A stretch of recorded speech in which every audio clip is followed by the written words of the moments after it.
The weekend I spent a lot of time with my Jewish friends and also with Tommy Robinson. And I think what's happened at the weekend has been extremely problematic for a number of reasons. Not for Tommy. Tommy did nothing wrong. The police did a lot wrong.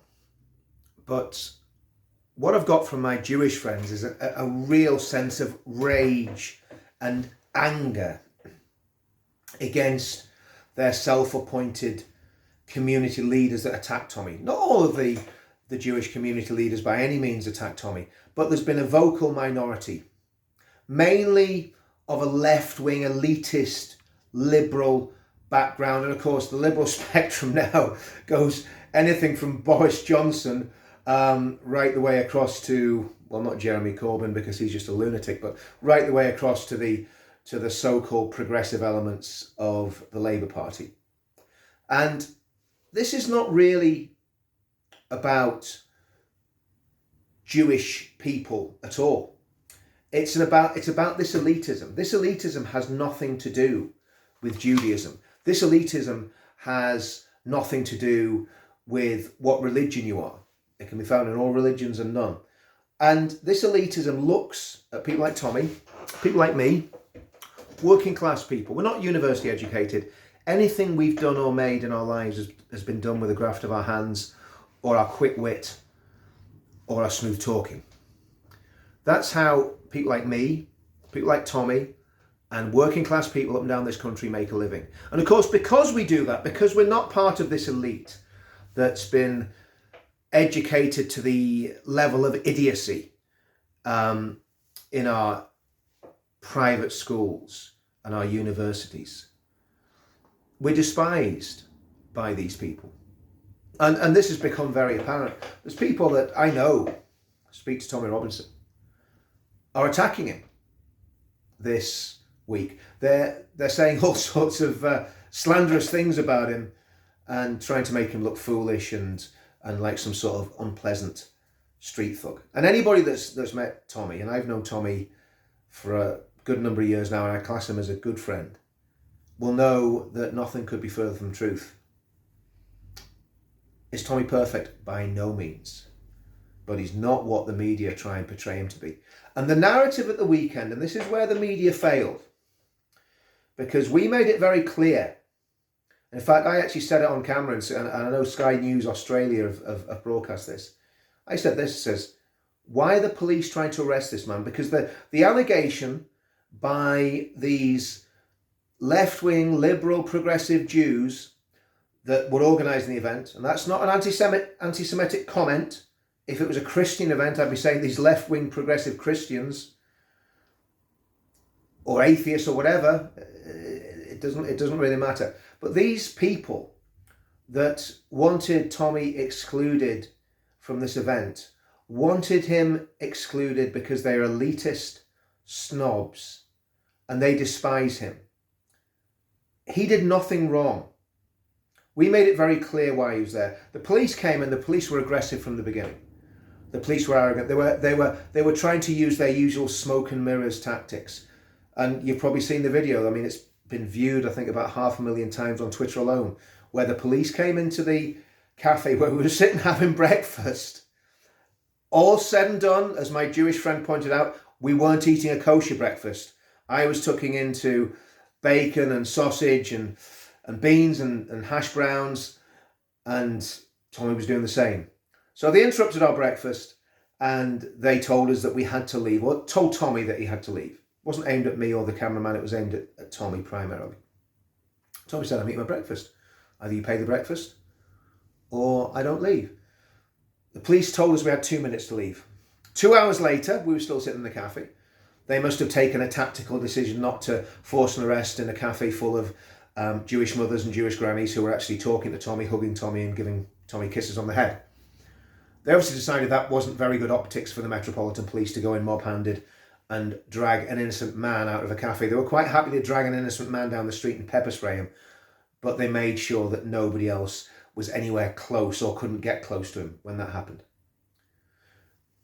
Anyway, getting back to the point, the people that instigated this, and this is from my Jewish friends, do not represent them. They may represent some fraction of the Jewish community, but they do not represent my friends. And a good friend of mine, I'll not say his name because he won't want his name mentioned, because again, people are very fearful at the minute. They don't want their names or faces out there. But believe me, there is a massive, massive groundswell of opinion among the Jewish community supporting Tommy Robinson, and always has been. I've been in Golders Green with Tommy, got a hero's welcome. Been in kosher restaurants with Tommy, got a hero's welcome.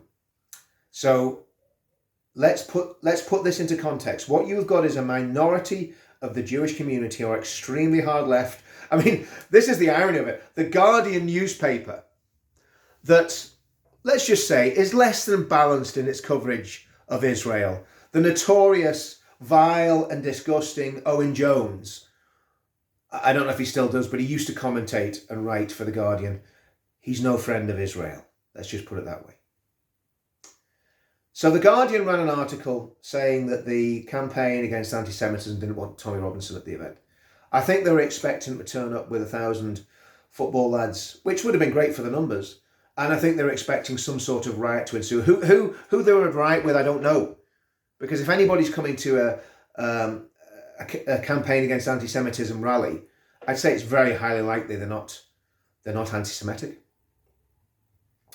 This same organisation that didn't want Tommy Robinson at the event allowed people like Peter Tatchell to the event. I believe Peter Tatchell's been critical of Israel. I'm not saying he's anti-Semitic or anything like that, but I believe that he's been on the pro-Hamas marches. I believe that.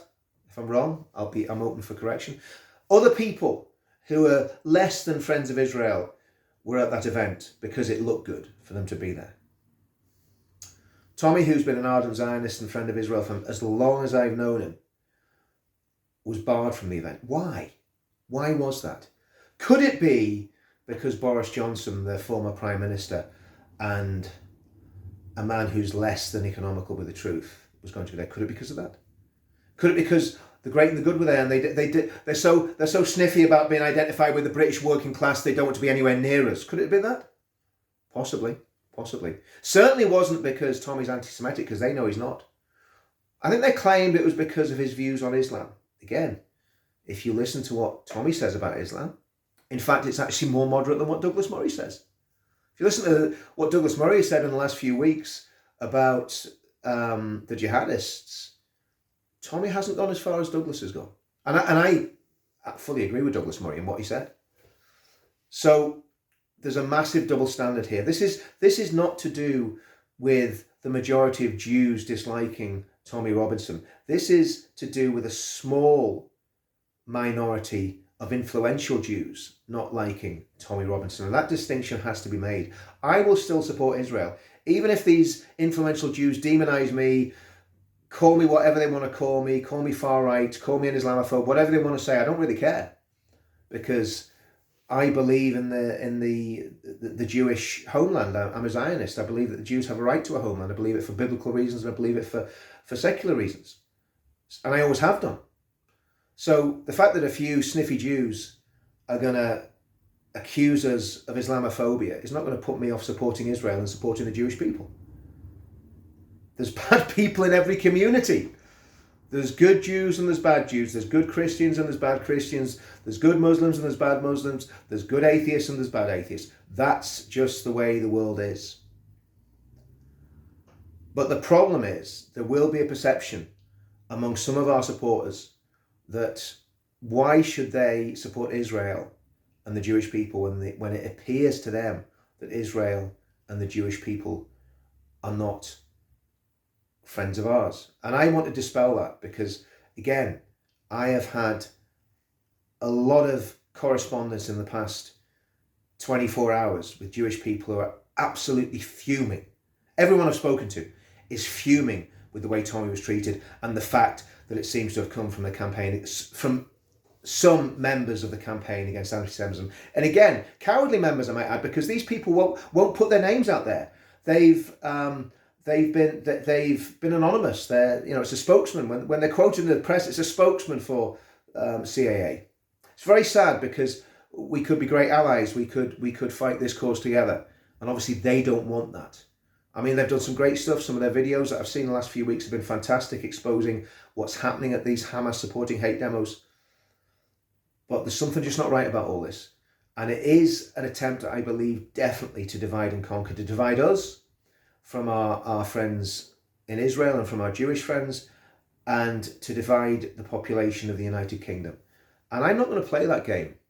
I'm just going to not play that game at all. So good luck to those people. Some of the commentators that I've seen that are basically claim to be Jewish and yet are vehemently, viscerally opposed to the state of Israel, I find reprehensible. I can't remember the guy's name. One of Corbyn's former advisors, vile, disgusting young man who seems to have a visceral hatred for Israel, yet he claims to be a Jew. But that's what we're up against, you see. That's what we're up against. We're up against a state, a media establishment, and an elite that despise the real people of Britain. They despise the British working class, and that goes across, like I say, all religious backgrounds, atheist, Jew, whatever you are, it doesn't really matter. Christian, there's elitists among you who hate Britain and hate the British people. And we're just not going to play their game. We're not going to play their game. We're not going to descend to that level. What happened to Tommy was reprehensible. It was evil. It was wrong. The way the police assaulted him. And we'll talk about that on another video, about what the Metropolitan Police did. Because again, I like to remind the Metropolitan Police, and I'm sure you watch these videos. It must be very tedious for you watching all these YouTube videos by right-wing activists. But the Metropolitan Police have got to remember that policing in the United Kingdom is by consent. But that'll be for the next video. See you all soon.